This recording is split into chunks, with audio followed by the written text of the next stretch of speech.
Shalom, Boker Tov. Muy bendecido día, mis hermanos amados y mis hermanas amadas. Bien, quien les habla es su hermano, José Antonio Meléndez, transmitiendo aquí desde cabina en vivo, en Extensión México, directamente para Radio Shalom, allá en la cabina central, en el sur de Los Ángeles, California, y de ahí para todo este mundo. Bien, mis amados, hoy quiero compartir con cada uno de vosotros mi comentario a la parashá, a la porción de Torah de esta semana que se intitula Vaibku Haham. Transliterado a nuestro idioma, y el pueblo lloró.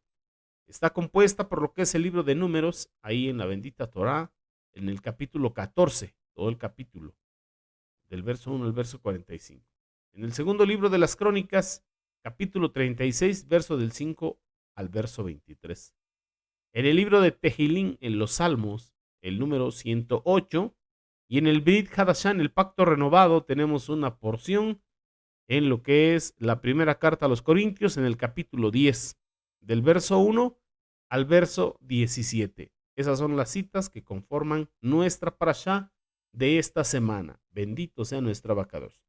Pero bueno, mis amados, ahí nos vamos a encontrar principalmente en la Torá, que ante el informe negativo de los espías, como estuvimos estudiando desde la parashot pasada o la parashá pasada, el pueblo cae en un estado de desánimo, de desesperación, por sentirse impotentes para poder conquistar la tierra prometida. Y también encontramos dentro de los temas que el pueblo de Israel debió entonces, o por consecuencia, tuvo que pasar 40 años deambulando en el Bamidbar, en el desierto. Un año por cada día que se tardó el recorrido, o los investigadores, los exploradores de la tierra prometida, los espías, se tardaron 40 días, así que un año por día. 40 años, esa fue su sentencia, digámoslo de esta manera, o la consecuencia a su mal informe. Y bueno, quiero invitarte ahí a la bendita Torah, al libro de Bamidbar, Números, en el capítulo 14. Y mientras vas ahí a tu bendita Torah, quiero aprovechar el tiempo en las ondas radiales de Radio Shalom, la estación con el espíritu, para enviar saludos, bendiciones a nuestros amados mentores, a nuestro amado Moré, a Harón Morales y su amada esposa, la Mora Araceli de Morales. Ellos son nuestros Morim Berroim, pastores y maestros, fundadores y presidentes en Asambleas Alfa y Omega Incorporado, que da cobertura espiritual, moral, legal a lo que es Congregación El Yo Soy, a la Keilah de Joshua, a Radio Shalom, al Instituto de Raíces Hebreas y a diferentes ministerios allá en los Estados Unidos y también en Centro y Sudamérica. Bendiciones abundantes para ustedes, amados mentores. Y también para todo el cuerpo de Morim Bemorot, maestros y maestras que hoy nos bendicen compartiendo su comentario a esta parashá. Que el Eterno les bendiga grandemente. Bien, mis amados, también a cada uno de los que nos sintonizan, cada uno de los radioescuchas a través de la plataforma de Radio Shalom, y de manera especial también a nuestra amada Ajotí Blanquita Rodríguez. Ella es la que está encargada, es capellán de oración y de ayuno. Que el Eterno bendiga su vida grandemente. Y también a nuestra amada Ajotí María Cristina Kressler, que también está compartiendo ya su comentario a la parashá. Lo comparte ahí en la Keilah de Joshua después de que termina la programación de Radio Shalom.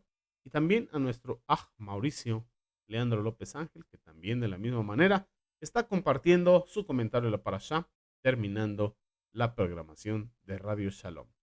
Igual enviamos saludos y bendiciones a nuestra amada Jotí, eh, la esposa de nuestro amado Moré Nelson, que es quien comparte lo que son las oraciones 3 veces al día. Que el Eterno bendiga su vida grandemente. Y bueno, mis amados, seguimos adelante. Ya está usted ahí en la bendita Torah.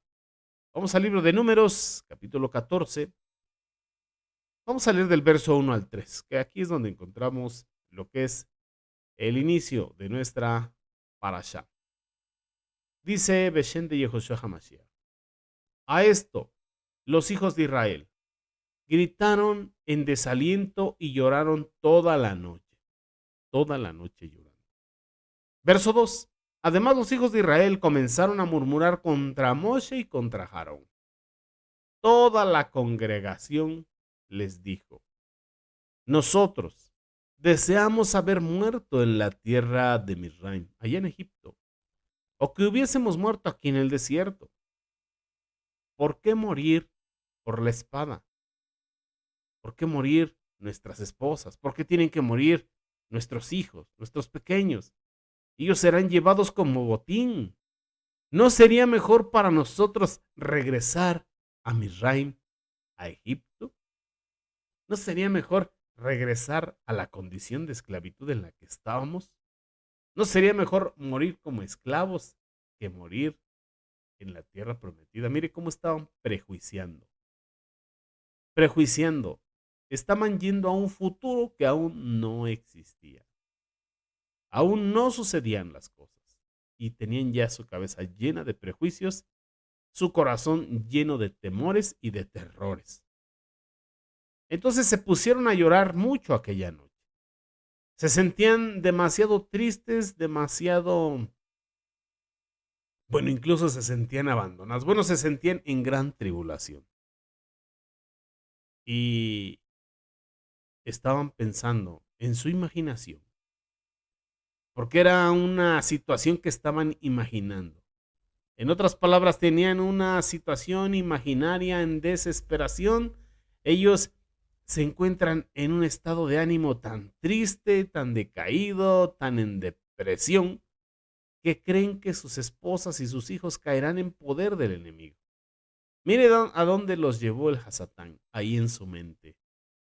Hacerse una película de cómo morirían ellos y de qué manera tan trágica morirían sus mujeres y sus pequeños.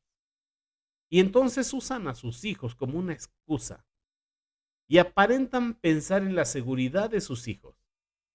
Y mire que muchas veces en el camino del Eterno, eh, los hermanos, las hermanas, muchas veces ponen como pretexto a sus hijos, como pretexto. ¿Por qué es que hacías cosas indebidas? ¿Por qué rompías los mandamientos? ¿Por qué si uno de los mandamientos es no robar, robabas? Y muchos te dicen, lo hacía por mis hijos. Y bueno, ahora que conocen del Eterno o conocemos del Eterno, ¿por qué no cumplir los mandamientos del Eterno también por amor a esos hijos? Entonces no era el amor a los hijos, ponían a los hijos como un pretexto, así como lo están poniendo aquí en estos versos, lo que estamos leyendo en la bendita Torah. Los ponían como excusa y aparentaban pensar firmemente en la seguridad de sus hijos. Pero realmente lo que estaban haciendo era criticar las decisiones del eterno Jehová Sebaot, como si él no pensara en la seguridad de los hijos. Muchas veces vienen pensamientos a la vida de los hermanos y hermanas, de la preocupación por los hijos y la preocupación por los hijos. Y muchas veces uno llega a creer que tiene mejores planes para con los hijos. Pero el Eterno, en el amor que nos tiene muchos mejores planes para nuestros hijos que los que nosotros mismos podemos tener para ellos. Así que el Eterno también pensaba en la seguridad de esos niños. Y sabe usted, de acuerdo a lo que estamos estudiando, ¿quiénes entraron en la tierra prometida? ¿Quiénes fueron los que entraron? Y usted va a saber y va a contestar precisamente esos mismos niños, la siguiente generación. Los mayores se sentaron ahí llorando y diciendo que estaban preocupados por la seguridad de los niños, de los pequeñuelos. Pero Jehová Sebaot, él estaba pensando en la seguridad de sus niños. Y como lo veremos más adelante, el Eterno los metió a la tierra prometida. Les entregó la tierra prometida. Así que la verdad era que simplemente no confiaban en el Eterno, en el Shaddai, en el Todopoderoso, en el Todopoderoso, en el Todo Suficiente. Él es el que tiene todo el poder. ¿De dónde pues se le otorga poder al enemigo? Si Jehová Sebaot es el Todopoderoso, ¿de dónde los enemigos? ¿De dónde el Hasatán? ¿De dónde el adversario toma poder? ¿Quién se lo otorga y de dónde se lo otorga? Es el mismo ser humano, es la misma persona, es el mismo creyente, el que le resta poder al Todopoderoso para otorgárselo a los miedos, a los gigantes. Había dos hombres, como lo vimos en la parashá pasada, hablando de Caleb y hablando de Josué, de Oseas, hijo de Num. Ellos presentaron los mismos hechos, el mismo informe que los otros 10 espías, que los otros 10 exploradores. ¿Cuál era entonces la diferencia que había entre el informe de ellos dos, y el informe de los otros 10? Porque mientras que estos 10 espías, no lo hicieron, estos dos hombres sí lo hicieron. Pero ¿cuál fue la diferencia? Que estos dos hombres, Caleb y Josué, incluyeron en su informe el poder de Jehová Sebaot. Lo metieron dentro de su estrategia de conquista, de guerra. Cuando estamos viéndonos ante la presencia de problemas, o vamos a decir de los gigantes problemas que muchas veces los dimensionamos demasiadamente grandes y a Dios lo hacemos Diosito, y nos sentimos como una langosta delante de esos grandes problemas, es ahí, es ahí cuando verdaderamente necesitamos al poderoso de nuestro lado. Él prometió estar con nosotros, dijo, aquí yo estoy con vosotros todos los días hasta el fin del mundo. Y no dijo en algunas ocasiones, no, él dijo, prometió y está ahí todos los días hasta el fin del mundo. Y él vive y nos acompaña en cada una de nuestras jornadas, cada uno de nuestros días. Y este pueblo ciertamente necesitaba en ese momento a Jehová Sebaot. Si el pueblo mereciese el agrado de Jehová Sebaot, sin duda alguna, él les conduciría a la tierra que fluye leche y miel, a la tierra prometida. Pero, ¿cómo puede Jehová Sebaot mirarlos como agrado? Si no están creyendo en él, si no le están teniendo fe. Y hay un dicho muy conocido: el Eterno puede hacer solamente lo que tú puedas creer. De cierto os digo, que si pidieres algo con emuná creyendo, que lo recibiréis. Lo que pidieres con emuná, lo recibiréis, porque lo pedís creyendo. Entonces el Eterno no podía mirarlos como agrado porque no estaban creyendo en él. Es necesario tener bitajón, confianza en él. Y bueno, a veces menciono la confianza, la bitajón, es fruto de la emuná. Tú tienes emuná y viene como fruto la bitajón. Tú le crees al Eterno, tú le obedeces al Eterno y viene esa confianza en el Eterno, porque entiendes que no es hijo de hombre para que mienta, ni hijo de hombre para que se arrepienta, y que Él es el Todopoderoso. Y si pedimos algo conforme a su voluntad, el poderoso es para contestar y para hacer más allá de lo que pedimos, incluso de lo que entendemos. En contraste a estos dos personajes, a Josué y a Caleb, ellos sí tenían mucha emuná, mucha confianza en el Eterno, emuná en Jehová Sebaot, que les revela su lenguaje.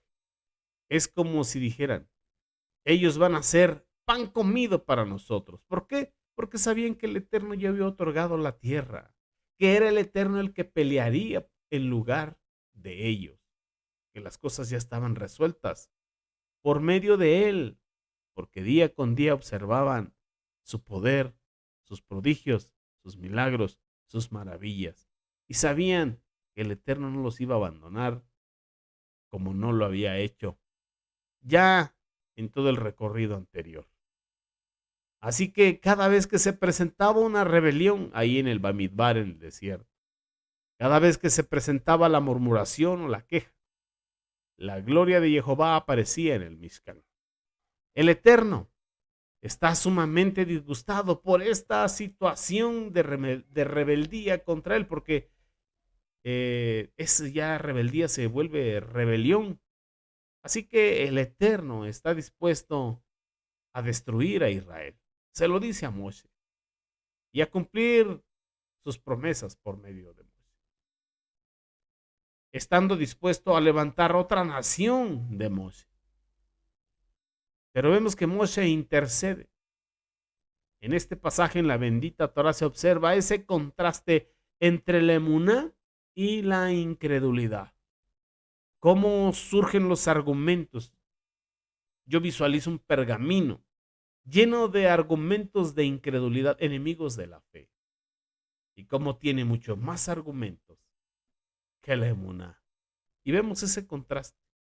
Y vemos los corazones. Y vemos 2 con respecto a 10 que estaban llenos de incredulidad. Pero solamente 2 con otro espíritu. Solamente 2 con emuná. ¿De qué lado estás ahora? Es la pregunta. Entonces, en la historia de aquel pueblo con incredulidad o lleno de incredulidad, sobresalen las figuras de aquellos hombres de emuná, de fe madura, de fe completa, Josué y Caleb, testigos y testimonios de la fidelidad o de fidelidad para con el Eterno y para todas las épocas, porque eso está escrito para amonestarnos a nosotros, para enseñarnos a nosotros.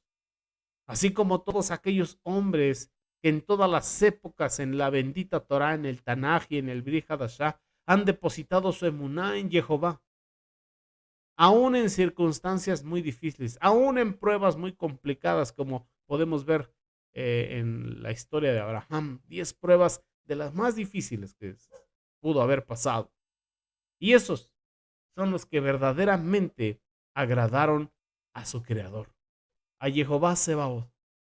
Y es de reflexionar, porque encontramos una galería ahí en el Brit Hadashah, en la carta a los Hebreos capítulo 11, versículo 6, cuando nos dice que sin emuná es imposible agradar al Eterno, pues todo aquel que se acerca al Eterno es necesario que crea que le hay, que Él existe y que es galardonador, que recompensa a los que le temen, a los que le buscan. Bendito sea su nombre. Entonces, hay que meditar en eso, porque ahí están toda esa galería de hombres de emuná. Y qué hermoso que esa galería se extienda y también aparezca su nombre y también aparezca el mío. Bendito sea nuestro abacados, porque la justicia del Eterno se revela por emuná y para emuná. Como está escrito, el justo por su emuná vivirá. Moshe intercede y le recuerda a Jehová Sebaot que se propagaría un rumor por todo el mundo de que él no era lo suficientemente poderoso como para poder meter a su pueblo en la tierra que él les había prometido. Dirían que Jehová el Eterno no pudo terminar lo que había comenzado. Basándose entonces en la súplica de Moshe, accedió a continuar con aquellos y conducir al pueblo de Israel hacia la tierra prometida. Jehová el Eterno sacó a los israelitas de la tierra de Misraim y los puso entonces en la tierra prometida. De la misma manera completará ese plan de redención, de salvación que tiene para nosotros, para usted y para mí, en esta dispensación del cumplimiento de los tiempos, como dice el apóstol Pablo. Bendito sea nuestro abacados, porque Él cumplirá su propósito en nosotros.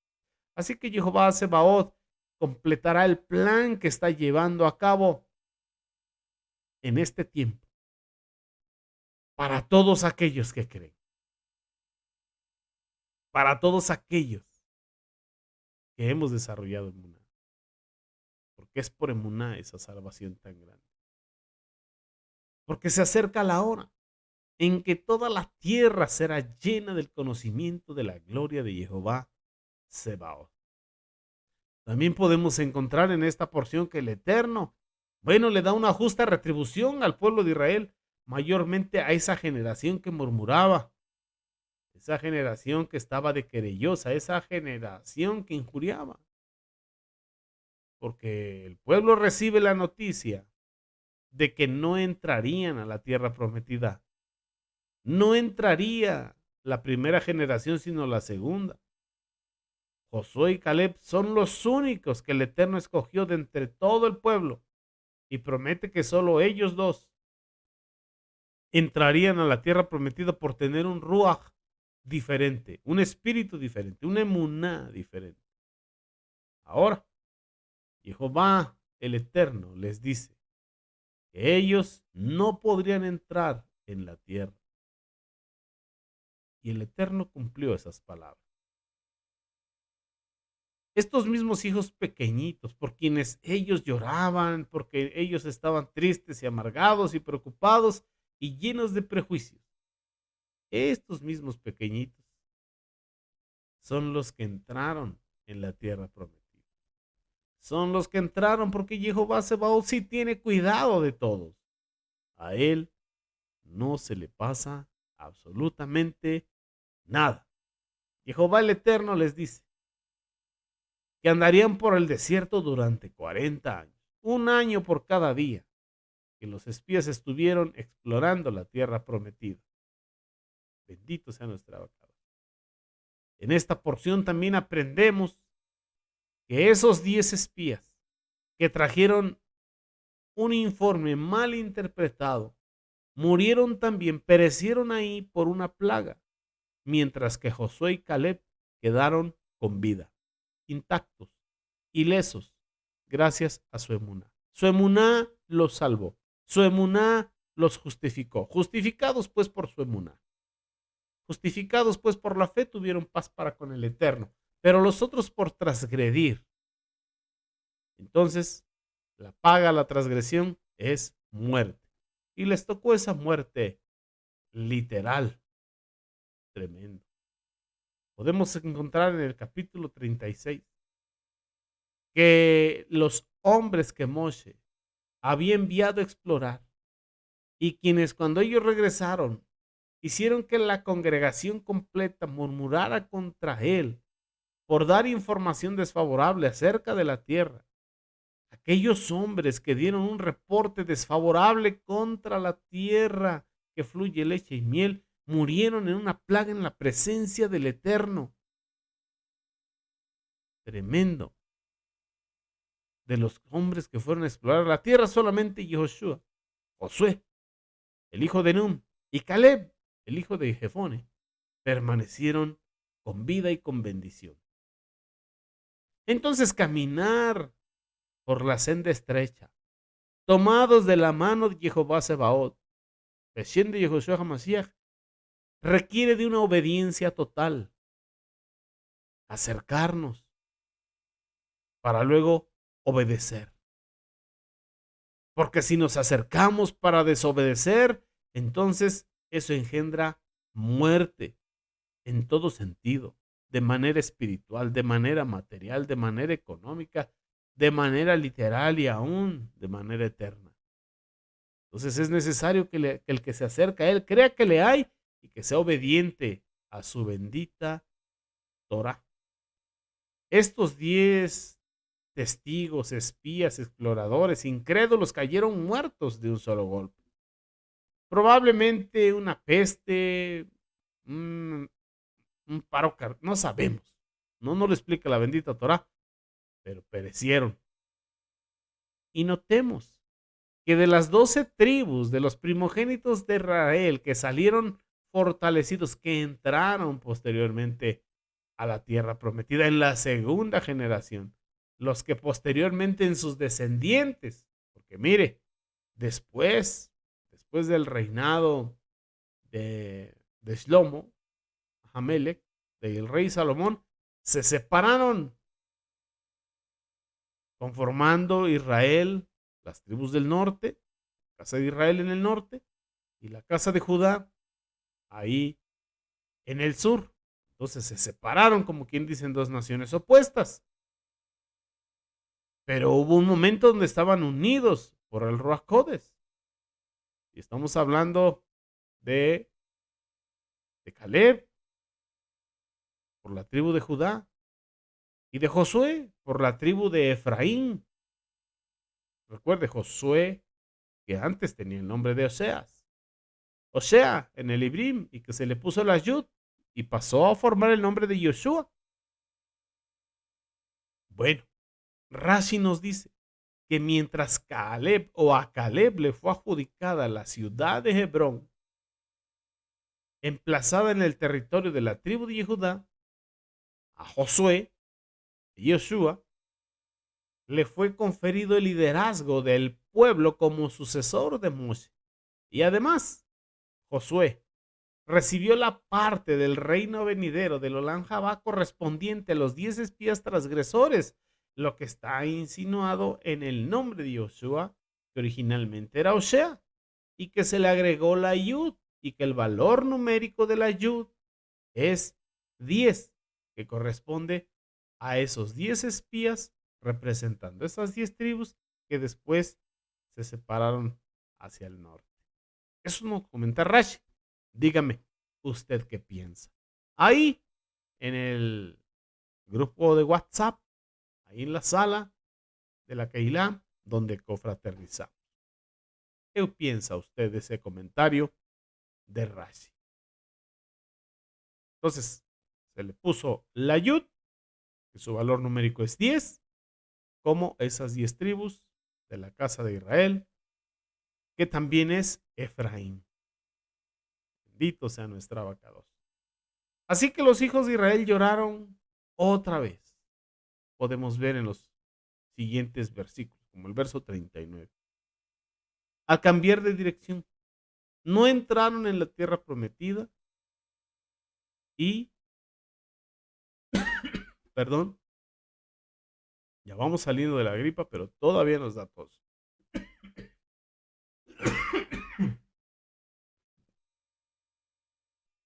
Perdón, mis amados. Son las puras secuelas, esa pequeña tosecita que queda después de un proceso de gripe. ¿En qué nos quedamos?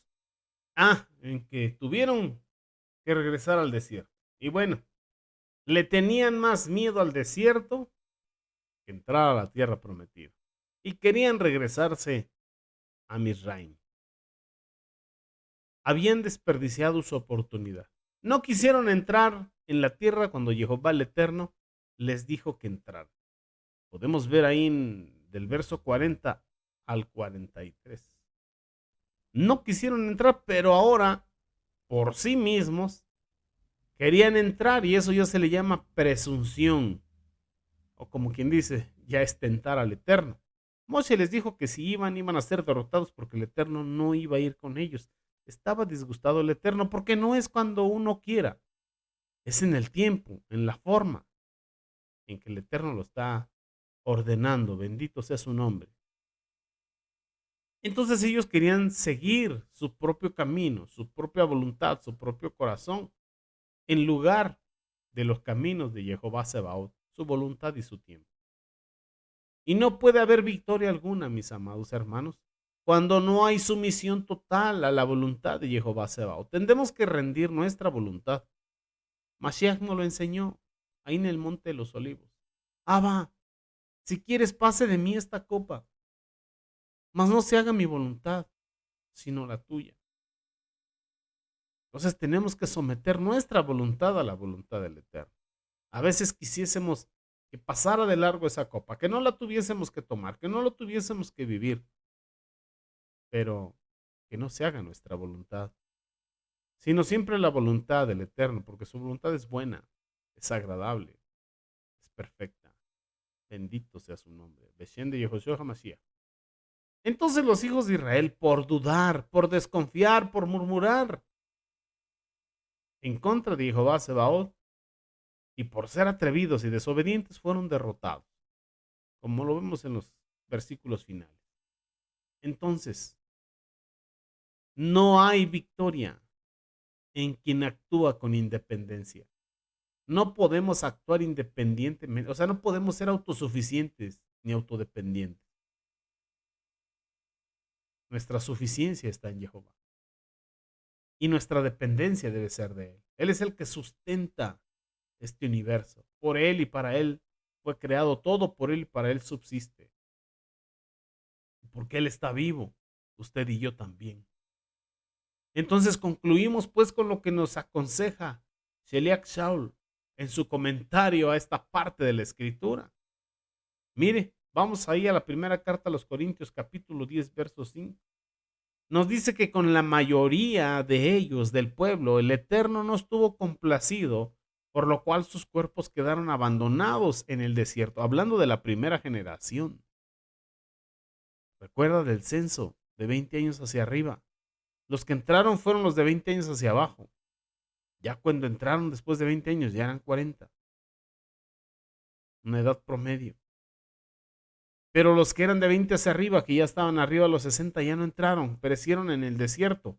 Así que con la mayoría de ellos, con esos, el Eterno no estuvo complacido, por lo cual sus cuerpos quedaron abandonados ahí en el desierto. Mas ahora nos dice Sheliak Shaul, estas cosas pasaron como un evento histórico prefigurado como advertencia para que no pusiésemos nuestros corazones en las cosas malvadas que ellos hicieron. A los ojos del Eterno es una cosa malvada. Es maldad en el corazón. Y el consejo es no sean idólatras, porque un día anhelaron carne, ajos, cebollas, pepinos y regresarse a la esclavitud. Ya estaban idolatrando la esclavitud. No sean idólatras como algunos de ellos fueron. Porque en el Tanaj dice, el pueblo se sentó a comer y beber y después se levantó para entregarse a la rebeldía. Es mejor obedecer a Jehová que la multitud de sacrificios. Pecado de rebeldía, pecado de idolatría, idolatrar la comida, idolatrar el cuerpo. No podemos caer en eso y tenemos que tomar ejemplo. Verso 10. Y no murmuremos como algunos de ellos lo hicieron y fueron destruidos por el ángel destructor. Mire la murmuración, ya lo estuvimos checando también cuando Miriam murmuró ahí con Aarón.